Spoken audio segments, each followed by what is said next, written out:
शासन मैं रहमतुल्लाह। आप देख रहे हैं दोस्तों, आपको हमारा अपना रिएक्शन यूट्यूब चैनल। तो दोस्तों चलते हैं आज की वीडियो पर। वीडियो लोकसर की है और शुएब भाई इसमें मौजूद हैं, आवाम से राय ले रहे हैं। मुद्दा है कि भारत की तारीफ पर पाकिस्तान यूट्यूबर्स, हाँ पाकिस्तान यूट्यूबर भी बंद धंधा करने जा रहे हैं। सुनने में आ रहा है कोई ना कोर कमांडर कमेटी जो है पाकिस्तान की है ना, मतलब कि अफवाज पाकिस्तान सो कॉल्ड आर्मी जो है, अब मारे तो हम जाएंगे ही, मुझे पहले ही मारने भूख से जो होता है फिर देखा जाएगा, वो कोई एक्शन लेने वाली है। देखते हैं पहले वीडियो प्लीज मजीद बात। नमस्कार दोस्तों, डीडी रेड के एक और रिएक्शन वीडियो में आप सभी का स्वागत है। आज जो वीडियो लेकर आए हूं वो रियल एंटरटेनमेंट टीवी का वीडियो है और इसका टाइटल है पाकिस्तानी मौलाना प्रेज इंडिया फॉर डेवलपमेंट। तो जी हाँ, बिल्कुल साफ बात है और बड़ी क्लियर सी बात हो गई है। मौलाना फजलुर रहमान पाकिस्तान के बड़े जाने माने नेता हैं, बड़ी इनकी चर्चा रहती है, पाकिस्तान की सियासत में इनकी एक दखल भी है और ये पार्लियामेंटेरियन भी हैं। तो इन्होंने पाकिस्तान की संसद में एक स्पीच दी है, तो पहले मैं आपको स्पीच सुनवा देता हूं, सुनिए। हिंदुस्तान और हम एक ही दिन में आजाद हुए। 15 अगस्त 1947 को एक ही दिन हम आजाद हुए। आज वो दुनिया की सुपर ताकत बनने के ख्वाब देख रहा है और हम दिवालियापन से बचने के लिए भीख मांग रहे हैं, जबकि ये भारत के विरोधी हैं, भारत को ये अपना दुश्मन समझते हैं। कश्मीर कमेटी के कुछ चेयरमैन वगैरह टाइप के रह चुके हैं। पॉइंट समझिए मेरा। अब ये पाकिस्तानी पार्लियामेंट में कह रहे हैं कि जी भारत तो सुपर पावर बन रहा है और हम क्या कर रहे हैं। हालांकि इनके जो आजाद होने वाले पॉइंट्स है उससे मैं सहमत नहीं हूं कि पाकिस्तान आजाद हुआ था, लेकिन इन्होंने बड़ी इंपॉर्टेंट बात कही कि भारत और पाकिस्तान एक ही दिन आजाद हुए। तो ये जो पाकिस्तानी चूरन भी बेचते हैं कि जी हम तो एक दिन पहले आजाद हुए और ये हुआ वो हुआ, तो चलो मान भी लेते हैं आजाद हुए, हिंदुओं से आजाद हुए, तो वो भी इन्होंने गड़बड़ कर दी, बोले कि जी 15 अगस्त में हुआ था। और यही बात करेक्ट है, यही बात करेक्ट है इस्लामिक पॉइंट ऑफ व्यू से भी और ब्रिटिश पॉइंट ऑफ व्यू से भी, जो उनके दस्तावेजों में लिखा हुआ है। बाकी आजाद हुए, ये तो पाकिस्तान आजाद नहीं हुआ है, पाकिस्तान क्रिएट किया गया, पाकिस्तान बना, आजाद भारत हुआ था। तो चलिए अब देखते हैं कि भाई पाकिस्तान के लोग जो हैं वो मौलाना फजलुर रहमान के बयान पर क्या कह रहे हैं। और इधर एक चीज मैं अदारों से कहना चाहूंगा, डेफिनेटली आप हमारी वीडियोस देखते हैं, हमारे प्रोग्राम देखते हैं, नो डाउट कहीं ना कहीं हमें भी बड़ी शर्मिंदगी होती है जब पाकिस्तान इस हालत में होता है। हमें भी बड़ी शर्मिंदगी होती है जब हम ये कहते हैं कि भाई आज वो कंट्री यहाँ चला गया। नो डाउट फख्र करना चाहिए अपने पाकिस्तान पे, लेकिन अगर कोई आगे जा रहा हो तो उसे सीखना चाहिए, उसे अप्रिशिएट करना चाहिए। ये सब जॉब होल्डर है, मैं अदारों से ये रिक्वेस्ट करना चाहूंगा, ये सब जॉब होल्डर हैं। ये कह रहे हैं कि अगर मौका मिला पाकिस्तान से बाहर चले जाएंगे, तो जरा सोचिए कि वो लोग जिन्हें जॉब्स ही नहीं मिल रही, जो कोई इंजीनियर बन के बेरोजगार बैठा है, कोई डॉक्टर बैठा है, कोई मतलब कितनी कितनी डिग्रीज लेके घर में बैठे जॉब नहीं मिल रही, अगर उन्हें मौका मिलेगा तो वो क्या करेंगे, ये जरा सोचिएगा।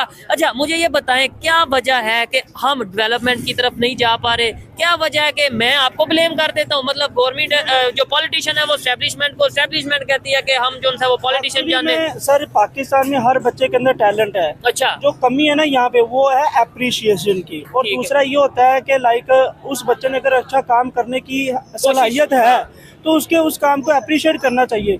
आप देख ले पाकिस्तान में बहुत से लोगों ने ऐसी चीजें बना डाली हैं, जब वो उस चीज की प्रेजेंटेशन देते हैं आपको 10 दिन बाद वो बंदा पाकिस्तान में नजर ही नहीं आता। फॉर एग्जाम्पल, हाँ, फॉर एग्जाम्पल अगर हम बात करें, धर्मपुरा में एक लड़के ने पानी के ऊपर बिजली बना के दी थी। अच्छा, पानी के ऊपर उसने पावर प्लांट लगा के पानी से पन बिजली उसने बना के दी, लेकिन वो बंदा आज तक पाकिस्तान में नजर नहीं आया। आप देखिए पाकिस्तान में 5 तो पन बिजली का कॉन्सेप्ट तो बहुत पुराना है सर, हमारे यहाँ तो पता नहीं कब से पन बिजलियां चल रही हैं और प्रोजेक्ट चल रहे हैं डैम्स पे।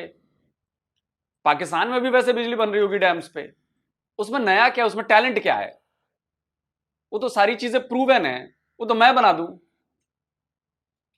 पन बिजली मैं बना दूं, पवन चक्की मैं बना दूं, वो तो बहुत इजी है।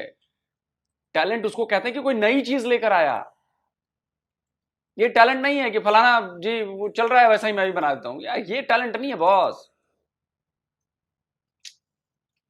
5 से 6 दरिया बह रहे हैं, समंदर हमारे पाकिस्तान में है, हम पन बिजली को भी पैदा कर सकते हैं। हम बाहर से तेल एक्सपोर्ट कर रहे हैं, ठीक है, जिसके बदले में क्या है हमें बिजली महंगी मिल रही है। बड़ी बात ये हाँ। आपने बोला बाहर से ऑयल एक्सपोर्ट कर रहे हैं, इंपोर्ट कर रहे हैं, एक्सपोर्ट नहीं इंपोर्ट कर रहे हैं। ठीक है, ईरान से क्यों नहीं इंपोर्ट कर लेते?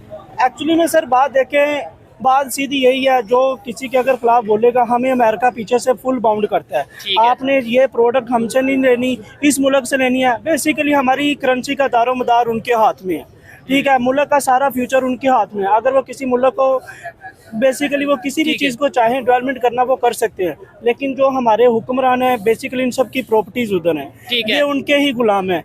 जैसे कि हमारे हुक्मरान है, उन्होंने कहा बैगर कांट बी चूजी, जब उन्होंने इंटरनेशनल लेवल पे आपको बुखारी साबित कर दिया तो आपके पास कुछ भी नहीं बचा। ठीक है। अच्छा, यहाँ पे बड़े नौजवान हैं और एजुकेटेड हैं, इनसे ये पूछता हूँ कि चलो हमें तो रोक दिया गया, हमें तो ये कह दिया गया कि आपको नोटिस बकायदा भेज दिया गया मुझे कि भाई आपने इंडिया की बात नहीं करनी, इंडिया को ग्लोरीफाई नहीं करना, इंडिया से सीखना क्या, इंडिया का जिक्र ही नहीं करना। मैं ये कहता हूँ कौन सा ऐसा कंट्री है पूरी दुनिया में जिससे हमें सीखना चाहिए? मैं कहता हूँ सीखे तो सही।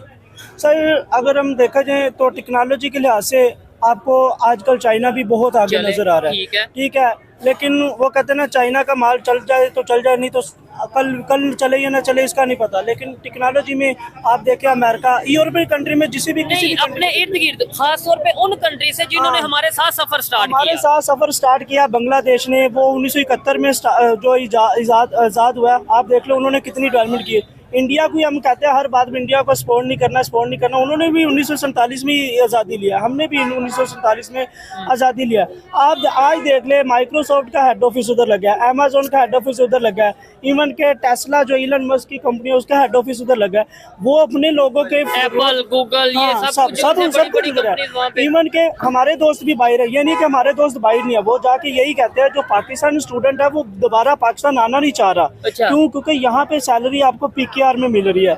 इंडियन स्टूडेंट जितना भी है वो यही कहता है मैंने डिग्री जैसे मेरी कंप्लीट होगी मैंने अपने मुल्क वापस जाना। क्यों? क्योंकि मुझे यहाँ पे भी रह के उतनी ही सैलरी मिलनी है, वही सैलरी मैं अपने वालिदैन के साथ रह के कमा सकता हूँ। ठीक है, और कंट्री की भी हिदमत करेंगे अपनी। आप शुरू से देख लें इस मुल्क में कितना नौजवान है वो बाहर जा चुका है, कितने माओ के बच्चे ऐसे हैं जो पेट की खातिर बाहर चले गए। क्या उन बच्चों को अपने वालिदैन से प्यार नहीं था? था प्यार सर, सबको प्यार था। ठीक है।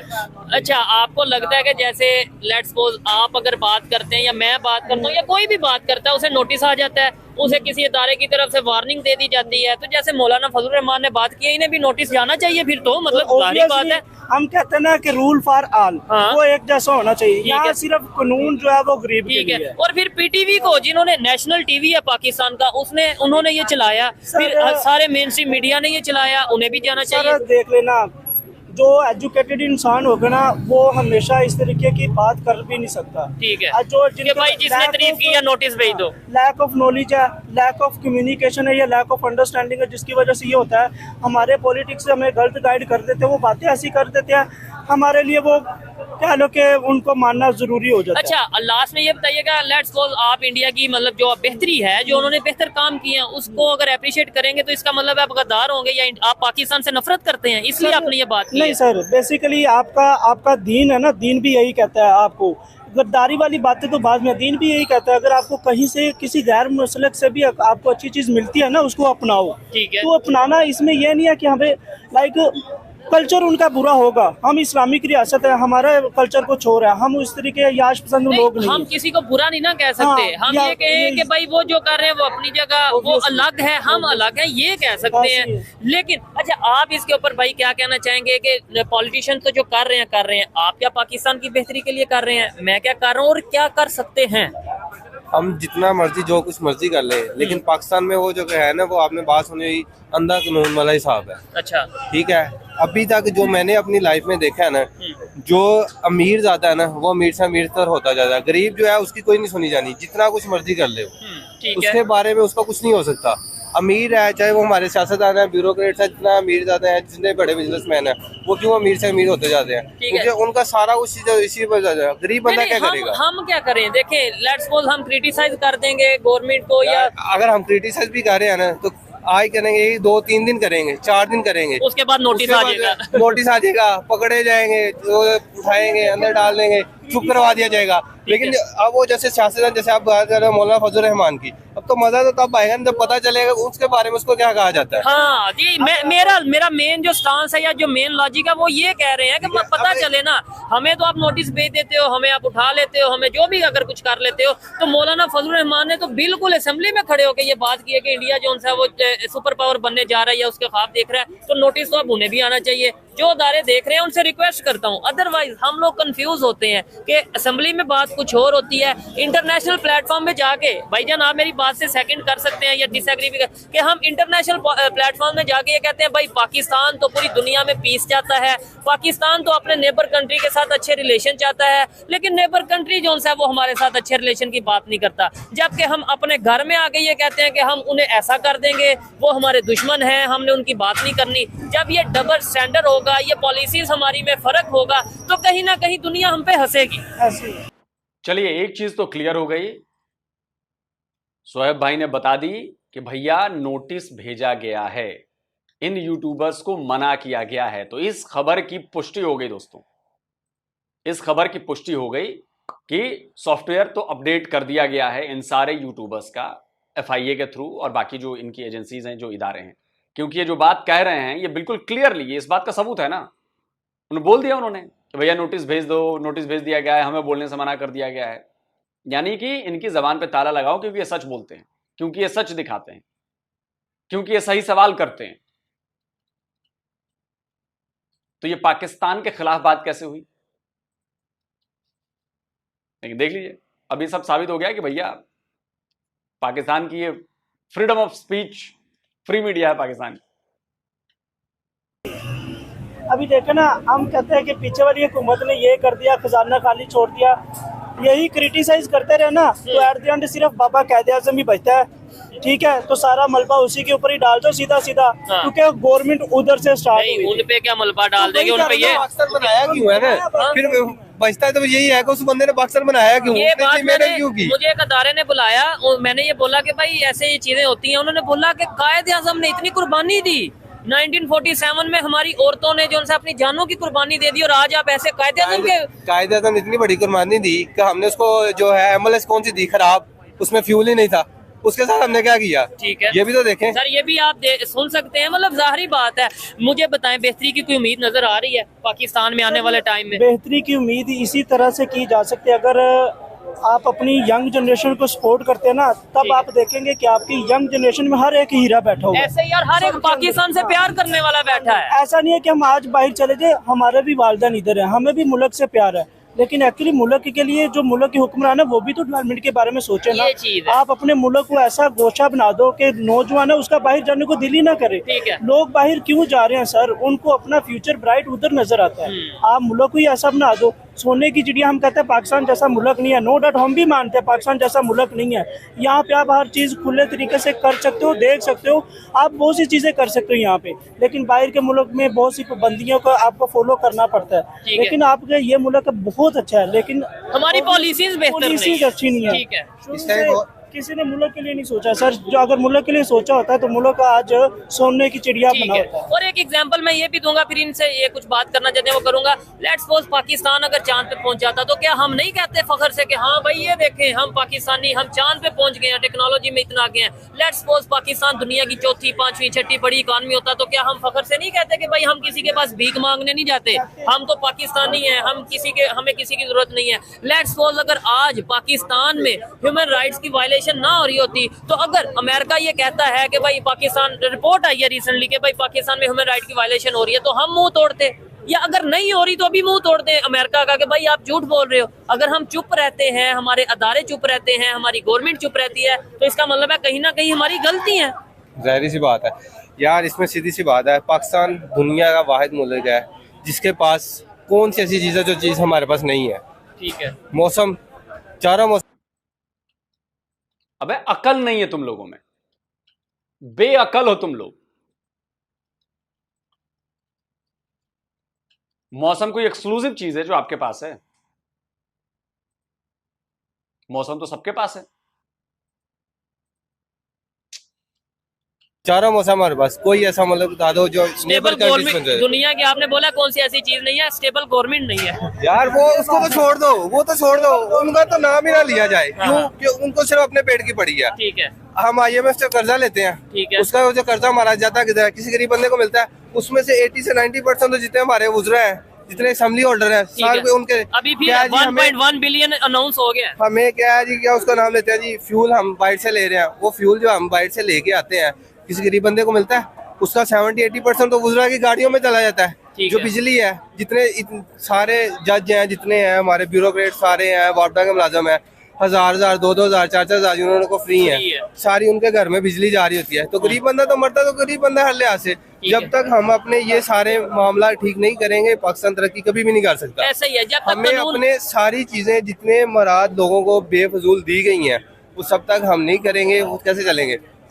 वैसे हमारे जितने सियासतदान हैं बाहर के बात करते हैं जी, उस मुल्क का जो वजीर आजम है वो साइकिल पे आता है, हमारे मुल्क का वजीर आजम कब साइकिल पे आएगा? ये बात कब है। पता चलेगा? फिर पता चलेगा कि भाई किस भाव बिकती है। ठीक है, आप लास्ट में कुछ कहना चाहेंगे? शायद कुछ बात करने वाले थे, फिर आगे चलते हैं। मैंने भी यही बात करनी थी।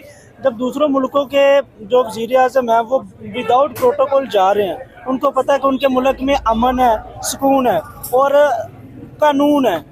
हमारे मुल्क में वज़ीर आज़म जो है वो ऐसा कब कर सकता है, लाइक वो साइकिल पे आए बिना प्रोटोकॉल के जवाब वो आए। मुझे आज तक एक चीज़ समझ नहीं आई, एक बंदे के लिए आप पूरा रोड ब्लॉक कर देते हो। इवन के उसी रोड ब्लॉक ट्रैफिक के अंदर बहुत से इंजीनियर, बहुत से डॉक्टर, बहुत से पढ़े लिखे जो नौजवान होते हैं वो भी पढ़े, बहुत सी एम्बुलेंस उसी रोड पे होती उसी है। रोड के ऊपर जो है वो फंसी होती है। उनका टाइम मुझे इम्पोर्टेंट नजर नहीं आता। आप एक बंदा जो सिर्फ एक इदारे को कंट्रोल नहीं कर रहा, सिर्फ वहाँ पे या तो SHO है या कोई भी इदारा है, कोई एक अच्छी पोस्ट है, सिर्फ उसी एक बंदे की खातिर मुल्क के आधा घंटा ज़ाया कर रहे हो। आधे घंटे में आपके वही मुल्क क्या कई लाखों डॉलर मुल्क की जनरेट free कर सकते थे। कर सकता है, लेकिन ठीक है। कब सोचेंगे ये? चलें जी, बहुत अच्छा लगा इनसे बात करके, बड़ी एनर्जेटिक गुफ्तगू थी। आइए मजीद किसी से बात करते हैं। बहुत शुक्रिया भाईजान, बहुत शुक्रिया। अस्सलाम वालेकुम जी वालेकुम सलाम। आपका नाम? नाम से पूछे क्या पूछना चाह रहे हैं आप? अच्छा, क्या करते हैं आप? मेरा कंसल्टेंसी का काम है, हम लीगल असिस्टेंस प्रोवाइड करते हैं। ठीक है, जिस टॉपिक पे वीडियो रिकॉर्ड कर रहे हैं वो टॉपिक ये है कि मौलाना फजलुर रहमान जो कि बहुत सीनियर हमारे पाकिस्तान के पॉलिटिशियन है, 3 दफा वो कश्मीर कमेटी के हेड रह चुके हैं, चेयरमैन रह चुके हैं। उन्होंने असेंबली में खड़े होकर ये बोला है कि 1947 में भारत भी आजाद हुआ था और हम भी, यानी हम दोनों इकट्ठे आजाद हुए थे, और आज जो हिंदुस्तान है वो सुपर पावर बनने के ख्वाब देख रहा है। हम दिवालिया होने से बचने के लिए दर बदर जाके भीख मांग रहे हैं। सबसे पहले तो ये बताएं, इंडिया को जैसे वो ग्लोरीफाई कर रहे हैं, हमें तो लोग ये कहते हैं, हमें अदारे ये कहते हैं कि इंडिया की तारीफ नहीं करनी। पार्लियामेंट में या असेंबली में खड़े होके कोई हमारा पॉलिटिशियन खड़ा होकर तारीफ करे, बेहतर है। देखिए, इंडिया को अगर आप कहते हैं ना, देखिए इंडिया का हुआ ये था कि जब से इंडिया बना ना, उसकी जो स्टार्टिंग की लीडरशिप थी, ठीक है। यानी उनका गांधी थे जो अच्छे लीडर थे, उनके नेहरू हिसाब जी से थे। बाहर। अच्छा, गांधी तो वो तो मारे गए थे ना, ठीक है। तो स्टार्टिंग में मारे गए, उनकी एक वो कांग्रेस की गांधी वगैरह वो मारे गए थे, लेकिन ओवरऑल उन्होंने अपनी काफी हद तक लीडरशिप बचा के रखी, एस्टेब्लिशमेंट की इन्वॉल्वमेंट नहीं थी, तो लीडर कुछ ना कुछ जनरेट होते रहे। ठीक है। पाकिस्तान में जो लीडर जनरेट हुए हैं वो या तो असैसिनेट कर दिए गए हैं, या मार दिए गए हैं, या फांसी चढ़ा दिए गए हैं। ठीक हो गया। क्योंकि वो जो फांसी भी चढ़ाए गए हैं वो भी फ्रंटमैन थे, तो करंट भी फ्रंटमैन है। ठीक है, नहीं मारे तो वैसे उधर भी गए थे, जैसे इंदिरा गांधी का भी जैसे मर्डर हुआ। वो मारे, देखिए वो मारे, मैं वही कह रहा हूँ, वहाँ भी मारे गए हैं, लेकिन कुछ बच के कुछ एस्टेब्लिशमेंट इन्वॉल्व नहीं थी, कुछ ना कुछ नए जनरेट हो गए। अच्छा, मेरा बेसिकली क्वेश्चन ये नहीं है, आप शायद मेरा क्वेश्चन नहीं समझे। मैं ये नहीं कह रहा कि वहाँ पे लीडर कैसे हैं, यहाँ पे कैसे हैं। मैं ये कह रहा हूँ कि हम अगर आप जैसा या मेरे जैसा कोई आम पाकिस्तानी ये बात करता है ना कि इंडिया दुनिया की 5वीं बड़ी इकॉनमी बन गई है, इंडिया ने डेवलपमेंट कर ली है, वो डेवलपमेंट की तरफ जा रहे हैं, तो हमें अदारे बुला के ये कहते हैं कि यार आपके हमारे पाकिस्तान के आइन में नहीं लिखा है कि आपने उनकी तारीफ करनी है, और एक साइड पे असेंबली में खड़े होकर मौलाना फजलुर रहमान तारीफ कर रहे हैं और अदारा उन्हें चला भी रहा है, यानी कि PTV पे वो चले, नशर हुई उनकी बात, तमाम मेन स्ट्रीम मीडिया ने भी वो चलाई। देखें, जो आप फजलुर रहमान की बात कर रहे हैं ना, जैसी हमारी जो दूसरी लीडरशिप है ना, जो एस्टेब्लिशमेंट की फ्रंट मैन है पिछले 40-50 सालों से, ठीक है। फजलुर रहमान खुद भी वही है। अच्छा। ये फ्रंट मैन है उनका, उन्हीं का बनाया हुआ बंदा है। ठीक है। ठीक है, जैसे बाकी इन्होंने लीडर बनाए हैं, जैसे नवाज शरीफ को बनाने वाले ये थे, ठीक है। भुट्टो को बनाने वाले ये थे, यानी ये सारी लीडरशिप उन्होंने बनाई कौन सा है। ऐसा लीडर है जो कि खुद बना है देखिए खुद पाकिस्तान में? देखिए खुद पाकिस्तान में 3 लीडर थे जो अभी तक मुझे याद पड़ता है जो खुद बने थे। अगर मुत्तहदा पाकिस्तान में देखें तो मुजीबुर रहमान खुद बना था, ठीक। गरीब घर से आया था वो। अच्छा। ठीक है, वो कोई मैं तो छोटा मोटे जिम्मेदार थे, बड़ा गरीब सा था, पब्लिक सपोर्ट के साथ खुद बना था वो लीडर, वो बिल्कुल मिडिल क्लास से उठ के आया था, तो वो था, वो बाद में जो भी हुआ उसका हिस्ट्री है, ठीक है। उसके बाद अगर दूसरी लीडर, मैं बनने के बाद की बात कर रहा हूँ, स्टार्टिंग की नहीं बात कर रहा, फातिमा जना थी, वो मार दी गई, ठीक है। फिर उसके बाद अगर कोई लीडरशिप जो खुद से बनी है, वो इमरान खान बना आपका, जुल्फिकार अली भुट्टो, वो तो आर्मी ने बनाया था। अच्छा, वो भी आर्मी ने, वो तो आर्मी का था। तो इमरान खान के बारे में ये कहा जाता है कि भाई वो एस्टेब्लिशमेंट या इस तरीके से, देखिए एस्टेब्लिशमेंट ने उनको सिर्फ रास्ता दे दिया 2018 में, वो भी अपने गुस्से में आके, अपने नवाज शरीफ से गुस्से में आके, ठीक है। लेकिन पिछले 20 साल तो वो खुद ही बना ना, रास्ता तो एस्टेब्लिशमेंट ने बाद में दे दिया, और मेरे ख्याल से वो गलती कर गई एस्टेब्लिशमेंट आपकी, उसको रास्ता दे के। अच्छा, मुझे ये बताएं। जी नहीं, इमरान खान को आपकी फौज ही लेकर आई थी, इमरान खान को आपकी फौज कठपुतली बनाकर लेकर आई थी। बाद में इमरान खान को लगा कि यार मैं तो बड़ा सपोर्ट मिल रहा है, तो मैं फौज को ही ओवरपास कर जाता हूं।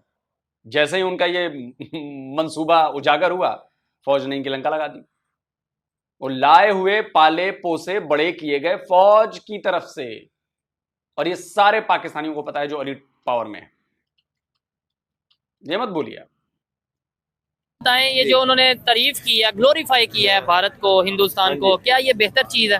मेरे ख्याल से तो सही है और एक्सेप्ट करना चाहिए आपको। ठीक है, ये आप कह रहे हैं ना, लेकिन हमारे अदारे, हमारे मतलब बहुत से ऐसे लोग हैं, वो ये कहते हैं कि भाई आपने, मैं फजल रहमान को तो मुझे कोई पसंद नहीं है, वो खुद फ्रंट में, लेकिन उनकी ओपिनियन, उसको सीटें नहीं मिली बोल रहा है, ठीक उसे है, 2-4 सीटें उसे अभी ऑफर हो गई, कश्मीर कमेटी मिल गई, चुप हो जाएगा, मैं उसकी बात नहीं कर रहा। ठीक है, लेकिन अगर आप इंडिया की तारीफ कर रहे हो, देखो वो अपने लीडरशिप किसी तरह बचा गई है, कोई ना कोई सिस्टम है वहाँ पे, ठीक है, वहाँ पे वो इन्वेस्टमेंट आ रही है, देखो वहाँ पे, देखिए इंडिया की तरक्की का राज ना, वहाँ पे इंडिया की तरक्की का राज है, वहाँ पे जो है ना, जो वोटिंग सिस्टम है, जो डेमोक्रेसी है, वो आपको वोट लेके ही जीतना पड़ता है।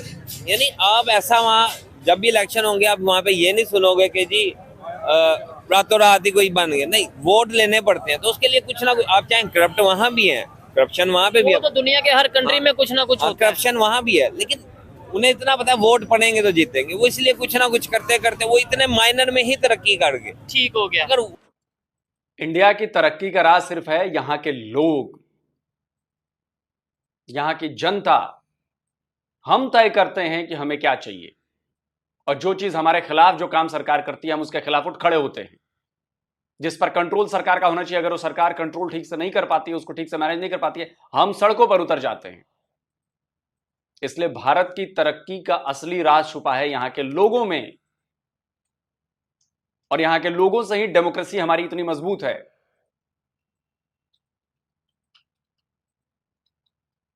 आवाम किसी देश को आगे उसकी आवाम लेकर जाती है। हुक्मरान कैसा भी आ जाएगा, अगर आवाम सपोर्ट नहीं करेगी, या आवाम उस तरह से काम नहीं करेगी, हुक्मरान कहता रहे और आवाम ना करे, देश कभी डेवलप नहीं हो सकता। सरकार का काम है पॉलिसीज बनाना, उन पॉलिसीज पे चलना हमारा काम है, तभी जाकर ये काम होता है, तभी जाकर देश डेवलप होते हैं। इसलिए कहता हूं, अकल नहीं है आप लोगों के अंदर, अकल की बहुत कमी है, समझ ही नहीं पाते हैं आप लोग कि मसला क्या है। उतना माइनर हम भी अडॉप्ट कर लें, या कर लेते हैं हम 50 सालों में, तो शायद इस टाइम हम उनसे बहुत बेहतर हालत में। अच्छा, और बात करने का मकसद भी ये होता है, जो हम हमेशा करते आए कि भाई सीख लें, और सिर्फ हम इंडिया की बात नहीं करते रहे, हम ये कहते रहे कि दुनिया का कोई भी कंट्री जो डेवलपमेंट की तरफ जा रहा है उसे सीखें, चाइना से सीख लें, आपको इंडिया से सीखना, चाइना से सीख लें। लेकिन हमारे यहाँ पे एक अजीब कंफ्यूजन वाला माहौल बना दिया गया है। अगर कोई प्राइम मिनिस्टर तारीफ करे, नवाज शरीफ साहब ने भी इंडिया की तारीफ की कि भाई आज वो G20 का मेंबर है, इमरान खान साहब ने इंडिया की फॉरेन पॉलिसी की तारीफ की जब वो मतलब उन्होंने जलसा किया था, फिर मौलाना फजलुर रहमान जो कश्मीर कमेटी के हेड रहे हैं, चेयरमैन रहे हैं 3 दफा, वो आज असेंबली में खड़े होकर इंडिया की तारीफ कर रहे हैं। तो फिर जब आम पाकिस्तानी ये सब चीजें देखता है तो डेफिनेटली उसे भी यही लगता है कि हाँ भाई दुनिया में बहुत तेजी से इंडिया तरक्की कर रहा है, डेवलपमेंट की तरफ जा रहा है। बट हम जब पब्लिक में जाके ये कहते हैं कि यार वहां से सीख लो, या उनको देखो कि जैसे वो बेहतरी की तरफ जा रहे हैं, हमें भी बेहतरी की तरफ जाना चाहिए, तब हमें बहुत से मतलब मुश्किलात का सामना करना पड़ता है। देखिए मैं ये, तब ये कह दिया जाता है आप एजेंट हो, आपको शर्म नहीं आती, आप अपने घर के मसले बाहर बता रहे हो। खाली देखो, तारीफ खाली इंडिया की नहीं बनती, ठीक है। इंडिया अगर देखा जाए ना, अगर कंपेयर टू चाइना किया जाए, तो शायद उसके 20% भी नहीं है। अच्छा, तो आप अगर तुर्की की देख लो, तुर्की में भी ऐसी डिक्टेटरशिप तो फिर रही ये है। मौलाना फजलुर रहमान भी चाइना की बात करते ना, तुर्की की बात करते। मैं यही तो कह रहा हूँ कि आप असेंबली में खड़े होकर इंडिया की कंपैरिजन करोगे या तारीफ कर। देखो ना, तो मैं फजलुर रहमान को पसंद करता हूँ, ठीक है, वो खुद फ्रंट मैन है, मैं तो उसको कोई नहीं कहता, मैं आपको जनरली बता रहा हूँ, अपनी राय बता ठीक रहा है, हूँ। आप इंडिया से भी कुछ सीख सकते हो, ठीक है, मैं भी आप इंडिया इंडोनेशिया से सीख सकते हो। ठीक है, 25 साल सुहार्तो रहा वहाँ पे, हाँ, सुहार्तो जो उनका डिक्टेटर था, ठीक है, 25 साल रहा वहाँ पे, फाके से लोग मरते रहे। अच्छा, ठीक है, आज टॉप 10 में आ गया इंडोनेशिया, टॉप 10 इकोनॉमी आ गई। जैसी भी है डेमोक्रेसी है, वो डेमोक्रेसी जो इस हारतो गया 15-18 सालों के अंदर अंदर वो टॉप 10 में आ गया।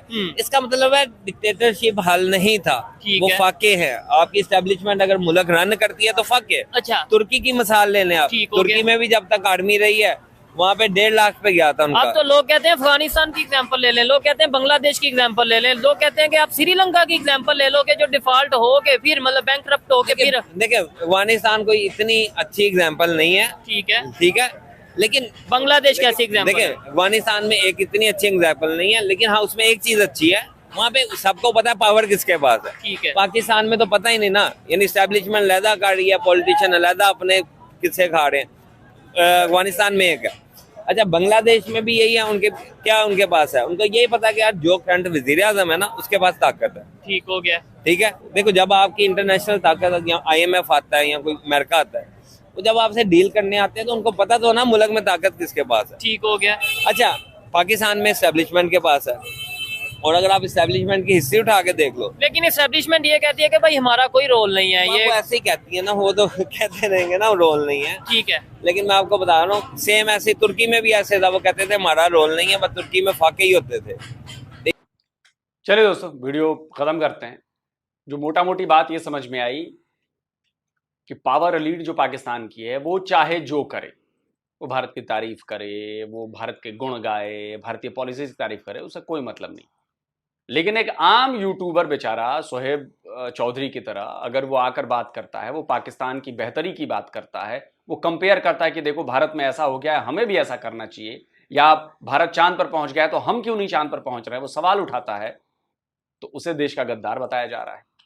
उसको बुला के कहा जा रहा है, नोटिस भेजी जा रही है कि काम ऐसा मत करो, भारत की तारीफ तुमने कैसे कर दी। तो है हिम्मत पाकिस्तान के इदारों में, अगर कोई पाकिस्तानी इदारे वाला मेरा वीडियो देख रहा है तो है हिम्मत कि जाकर फजलुर रहमान को पकड़ो और बोलो कि तेरी हिम्मत कैसे हुई कि तूने पार्लियामेंट में भारत की तारीफ कर दी। इस डबल स्टैंडर्ड की बात कहता हूं, क्योंकि फजलुर रहमान को आप टच नहीं कर सकते, लेकिन यहां बेचारे जो अपना काम धंधा चला रहे हैं, रोटी रोजी की तलाश में काम कर रहे हैं, दिन भर मेहनत करते हैं, कड़ी धूप में बारिश में भीग कर मेहनत कर रहे हैं, उनको आप लोग परेशान कर रहे हैं। अरे ये तो आपके देश के लिए डॉलर्स ला रहे हैं, आपके फॉरेन रिजर्व में इजाफा कर रहे हैं, उसके बाद भी आप ये कर रहे हैं। इसलिए मैं कहता हूं ना कि पाकिस्तान के लोग ज्यादातर, सारे नहीं, ज्यादातर बेअकल हैं। उनको सिचुएशन समझ में नहीं आती है, वो एसेस नहीं कर सकते कि यार इसको कैसे एनालाइज किया जाए, उनको पता ही नहीं है। अरे 20,000 $50,000 डॉलर पर महीने अगर सारे यूट्यूबर्स मिलकर कमा रहे हैं तो पाकिस्तान के खजाने में आ रहा है ना वो $50,000 फॉरेन एक्सचेंज। लेकिन इतनी अकल नहीं है आप, एक एक डॉलर के लिए मर रहे हैं, और जो लोग डॉलर मेहनत करके कमा करके पाकिस्तान में लेके आ रहे हैं, आप उन पर डंडा चला रहे हैं, तारीफ नहीं करनी। और अभी तो फजलुर रहमान ने तारीफ की है, अभी तो इमरान खान ने तारीफ की है, अभी तो पूरा पाकिस्तान तारीफ करेगा भारत की, क्योंकि इंटरनेट का जमाना है और पाकिस्तानी भी देख रहे हैं ना कि भारत में क्या हो रहा है, कैसे डेवलपमेंट हो रही है चीजों की। अभी कल ही हमने इंटरसिटी टाइप में, कल ही हमने एक ट्रेन लॉन्च कर दी, वंदे मेट्रो, जो इंटरसिटी जो आसपास के होते हैं ना, 100 किलोमीटर 200 किलोमीटर चलने वाली गाड़ियां, अब इस तरह की चलेंगी। अब देखिए ये ट्रेन कितनी शानदार ट्रेन है, और वंदे भारत तो अपना कर ही चुके, तो बेस वंदे भारत, अब इसको वंदे मेट्रो कर दिया गया है। जैसे दिल्ली के आसपास मेरठ में, अलीगढ़, इधर जाने के लिए अब इन ट्रेनों का इस्तेमाल होगा EMU DMU की बजाय। तो देखिए हम प्रोग्रेस कर रहे हैं ना, ये है असल प्रोग्रेस। तो इसकी बात पाकिस्तान में क्यों नहीं की जाए? क्यों पाकिस्तान में चाइना से अभी भी बोगियां, रेलवे की बोगियां इंपोर्ट की जाती हैं? कोई सवाल ये नहीं पूछेगा कि भाई पाकिस्तान में बोगीज क्यों नहीं बनाई जाती, या पाकिस्तान में ट्रेन के इंजन क्यों नहीं बनाए जाते? नहीं, जैसे ही सवाल पूछा आप तो गद्दार हैं, और जैसे ही उसने सवाल में ये कर दिया कि भारत तो ट्रेन के इंजन बना के एक्सपोर्ट करता है वो पूरे दुनिया भर में, हम क्यों नहीं कर पाते? अरे तू भारत की तारीफ कर रहा है, बंद करने तो डंडे पड़ेंगे, तुझे जेल में डाल देंगे। ये हो रहा है पाकिस्तान में, और आप कहते हैं फ्रीडम ऑफ स्पीच है वहां पे। देख लो, खुद कबूल कर लिया लोगों ने और कर रहे हैं लगातार। आप कमेंट करके बताएं आप क्या कहते हैं। जल्दी मिलता हूं एक और नए वीडियो के साथ। नमस्कार, जय हिंद। तो जी दोस्तों, वीडियो होगी खत्म। बिल्कुल जी, ये बिल्कुल बात सच होगी वही कि हमारे गिर्द भी घेरा समझ लें कि तंग होने वाला है।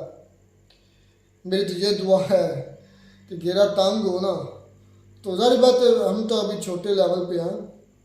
छोटे लेवल का मतलब ये है कि हम जितने बड़े ना यूट्यूबर्स हैं, तो सारा मसला बांगना है जो ये रोड शो करते हैं उनके लिए। रिएक्शन चलने वालों ने क्या, इसलिए जो होगा फिर देखा जाएगा, सबके साथ ही है ना।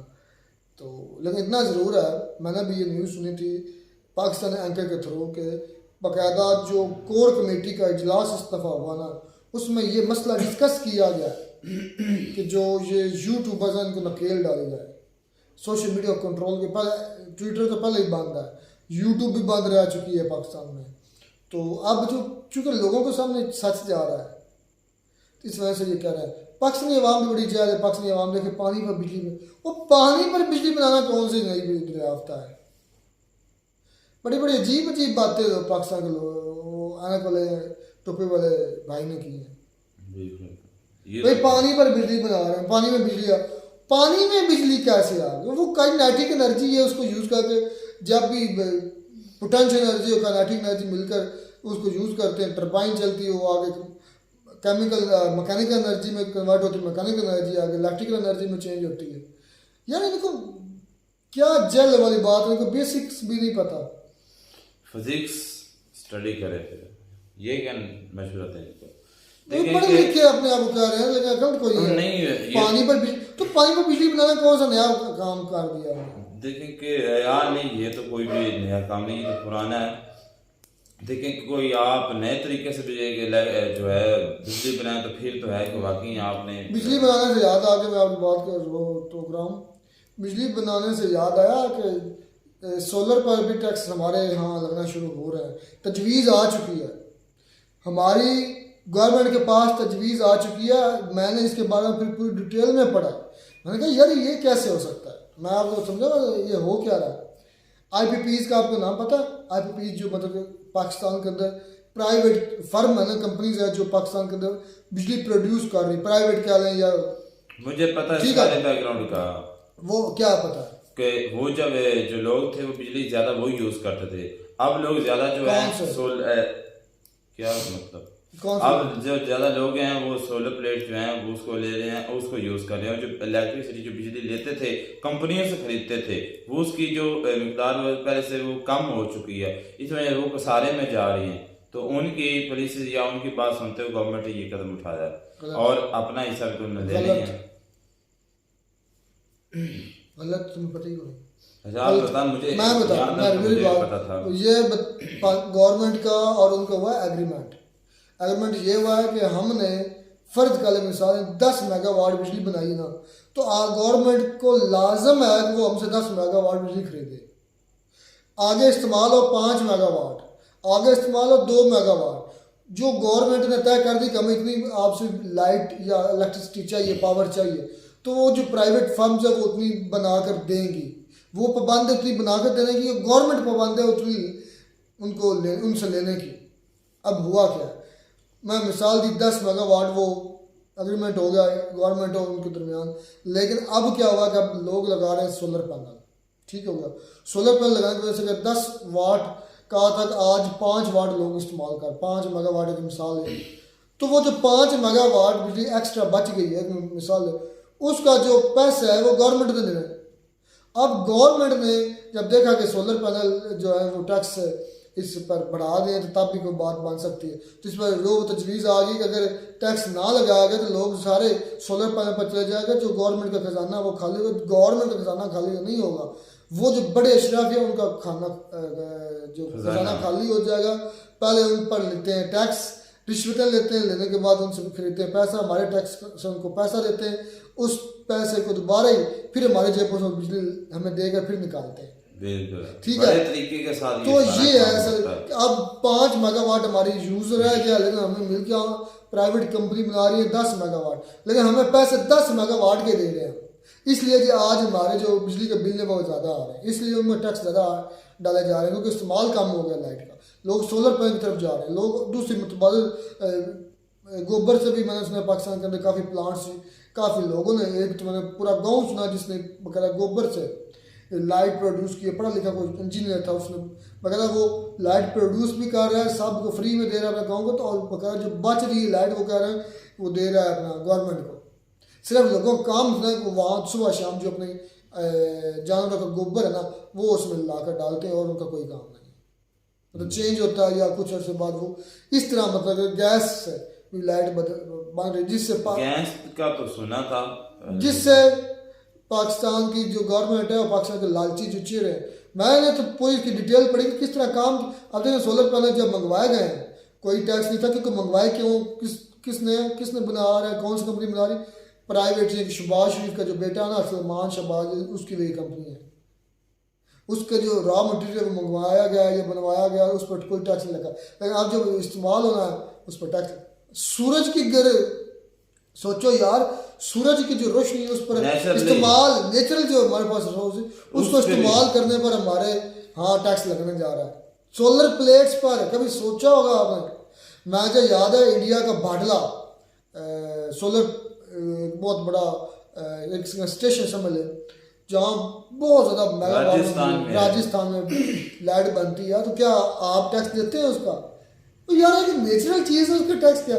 कल को तो ये भी कहेंगे कि जो सांस लेता लो इंसान एक दिन में फर्क 1.5-2 लाख सांस अंदर बाहर दिया, तो उसमें 1.5-2 लाख में से ना जो 24 घंटों की काउंटिंग करेंगे, काउंटिंग करने के बाद उसमें भी टैक्स लगा देंगे इस पर। तो इस तरह तो हमारे भी बाकी और भी हमारे पास हथियार हैं उन पर भी टैक्स लगाएं। और कौन से मतलब खुफिया हथियार भी होते हैं। हाँ यार ये बात तो है, हमारी गवर्नमेंट से पीलो उन पर भी टैक्स, वो भी हम बड़ा यूज करते हैं। बिल्कुल। अब वहाँ सारी बात है, ये भी नेचुरल है। जब सूरज एक रोशनी हम इस्तेमाल करके अपने फायदे के लिए इस्तेमाल करें तो वो नेचुरल चीज को हम यूज कर रहे हैं ना, सांस पर भी करें, ऑक्सीजन जो हम पाकिस्तान की इस्तेमाल कर रहे हैं उस पर भी टैक्स होना चाहिए। फिर हमारे पास जो नेचुरल रिसोर्स है, हमारे हथियारों पर भी टैक्स लगना चाहिए। ये भी ख्वाहिश पूरी हो जाएगी, आप फिर देखते रहना। मुझे लगता है आने वाला ये जो स्टेप पे यही आने वाला, जितनी ये गिर रही है पाकिस्तान की गवर्नमेंट और अशराफिया, देखिए सोचें कौन सी गवर्नमेंट और कौन सा मुल्क है। अच्छा फिर भी पाकिस्तान जो है, पाकिस्तान के लोग कहते हैं कि पाकिस्तान बड़ा अच्छा है, लेकिन इतना ज़रूर है पाकिस्तान के यूट्यूबर पर सख्ती आने वाली है। लेकिन कल भी आई थी कि इस पर एक वीडियो बनाई थी असलम भाइयों मैंने, अल्हम्दुलिल्लाह अल्लाह का शुक्र है कि अल्लाह का दिया हुआ सब कुछ है, कोई इतना इशू नहीं होने वाला हमारे लिए स्पेशली, क्योंकि belongs to semi urban area. मैं अगर सिंपल क्योंकि हम शहर की भी सहूलतें अल्हम्दुलिल्लाह यूज़ करें, जो शहर में चीज़ें मुहैया हो, साफ पीने के पानी फिल्टर्स लगे हैं 2-3, हमारे गाँव एक में पीने के जहाँ बिल्कुल फ्री पानी है, 1 रुपया भी हम नहीं देते। ठीक हो गया, उसके बाद वाईफाई है, चलो उसका तो हमने पे करना होता है। उसके बाद हमारे गांव के अंदर ही रिक्शा वगैरह लगे हैं जो कूड़ा उठा कर ले, जो बिल्कुल टोटली माहौल हमारा शर्म वाला है। लेकिन हम साथ में हमारी फसलें अल्हम्दुलिल्लाह, सब्जियां घर की हैं, गंदम घर का, दूध घर का, दही घर का, हर चीज़ घर की है। हमें तो महसूस नहीं होना हमारे ये पहाड़ में जाइए चैनल को और कोई खेती कर लेंगे, उसके बाद शॉप से अपने और कारोबार को शुरू कर लेंगे, नो इशू। तो मैंने कल भी मैंने एक्सप्लेन किया था, हम तो 1 घंटा दो ना रात को जब खाना वगैरह खाते हैं तब कहते हैं चले यार दुनिया से भी टच हो लिया जाए, और स्पेशली लोग सब की बातें भी सुनते हैं, और जहाँ लगता है कि हमें इनको काउंटर हमें भी करना चाहिए, हम करते भी हैं। ठीक है, तो इसलिए टच नहीं, तो अदरवाइज इतना ना को हम इतने को बड़े यूट्यूबर हैं कि हम पर बड़ा इम्पैक्ट पड़ने वाला है, हमारा चूल्हा बंद हो, कोई मैं कहता हूँ कोई रत्ती मासा बराबर भी फर्क नहीं हमें पड़ेगा, तो बंद हो जाए हमारे से, नो इशू। और सही जिस तरह लोग साहब ने कहा था मैं बिहारी हूँ, मेरे से नहीं घबराता, तो हम भी फैसलाबादी, हम भी जुगतों से नहीं घबराते, कुछ ना कुछ तो हम कर ही लेंगे। वैसे कुछ ना कुछ नहीं, हमारी आज जाकर हमारे अपने बाप दादों की फसलें तो हैं, ज़मीनें तो हैं, हम उसके अलावा शहर में भी प्रॉपर्टी है, नो इशू, हो जाए बात, कोई मसला नहीं। लेकिन हमें कोई मसला नहीं, इसका मतलब ये कि बंद हो जाए। बल्कि कई ऐसे पाकिस्तान के अंदर यूट्यूबर्स हैं जिनका टोटली निज़ाम ही इस यूट्यूब पर चल रहा है। मैं नाम नहीं ले रहा, जो काफ़ी लोग हैं ऐसे जो टोटली इन पर डिपेंडेड है। हम इन पर यूट्यूब पर डिपेंडेड नहीं है, हमें कोई मसला नहीं है। जिसमें बड़े बड़े एंकर्स भी हैं, अगर ये बंद हो गया तो ये बिल्कुल लोग साहब की बात ठीक है, ये बेवकूफ़ है हमारी पाकिस्तान गवर्नमेंट। हमें एक डॉलर की ज़रूरत है, अगर हम अपनी मेहनत करके अपना टाइम देकर आपके लिए डॉलर ला रहे हैं, आपके खजाने में वो डॉलर, हमें तो आप पैसे देते हैं, वो तो आप अपनी मशीनों से छाप लेते हैं, तो आपके लिए ही फायदा, गवर्नमेंट के लिए। लेकिन सच ना पहुंच जाए, असल मसला सच का है। उनको डॉलर यहाँ अगर डॉलर से पीछे क्योंकि सच पहुंच गया पाकिस्तानी लोग सवाल पूछना शुरू हो गए, पूछ रहे हैं आप। जिस तरह आपने बोला था तो मैं अपने अंकल से काफ़ी बहस मुबासा करता हूँ जब से लोग सर वीडियो देखी है सरेंडर वाले। नहीं है लोग सर की नहीं देखी, ये को लोग सर नहीं इतने बड़े वैसे मतलब कि ओवरऑल मैंने देखा है, मैं जाहिर बात है सच बोलना। लोग सर की वीडियो देखने पहले तो पता है सरेंडर किया, झूठ का कितना बोलना नहीं पता, उससे पहले तो नहीं ना बता था, तो मैंने भी यही बोला। उन्होंने जो पैंट उतारने वाली सरमनी दिखाई है मुझे, ओए हो क्या कमाल सरमनी है। जब भी आप हमें कोई पाकिस्तान में बोलता ना आर्मी जिंदाबाद, मैं उसके सामने तस्वीर निकालता हूँ, ये क्या है, साथ ही आंखें भी नीचे, सर भी नीचे, हमारे नीचे हो जाते हैं। इतनी बड़ी हमारे लिए कलंक है, हमारे लिए बहुत इतना बड़ा कलंक है, कभी भी खत्म नहीं।